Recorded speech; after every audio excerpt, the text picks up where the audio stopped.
शिरपूर महावितरणच्या मनमानीमुळे 5 वर्षांपासून शेतकरी कुटुंब अंधारात, ग्राहक मंचाचा आदेशही धुडकावला। शिरपूर येथील शेतकरी जयंत कुंडलिक इरतकर यांनी 30 जून 2021 रोजी घरगुती वीज जोडणीसाठी रीतसर अर्ज करून कोटेशन भरले होते। मात्र महावितरणने 5 वर्षांपासून वीज जोडणी देण्यास टाळाटाळ केल्यामुळे हे कुटुंब लहान मुलाबाळांसह अंधारात राहण्यास मजबूर आहे।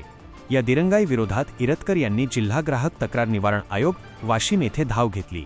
आयोगाने महावितरणला 45 दिवसांत वीज जोडणी देण्याचा आदेश देऊन प्रतिदिन 50 रुपये दंड आणि 15,000 रुपये नुकसान भरपाई ठोठावली। परंतु 1.5 महिना उलटूनही या आदेशाची अंमलबजावणी झालेली नाही। याबाबत महावितरणचे उपअभियंता ठाकरे यांनी सांगितले की या निर्णयाविरोधात नागपूर न्यायालयात अपील दाखल केले असल्याने अंतिम निर्णयापर्यंत वीज जोडणी देता येणार नाही। ग्राहक मंचाचा आदेश डावलणाऱ्या महावितरणच्या या धोरणावर जिल्ह्यातून तीव्र संताप व्यक्त होत आहे। वाशिम जिल्हा प्रतिनिधी जावेद धन्नू भवानीवाले अशा नवनवीन बातम्यांसाठी चॅनलला सबस्क्राईब करा आणि पाहत रहा MH न्यूज मराठी।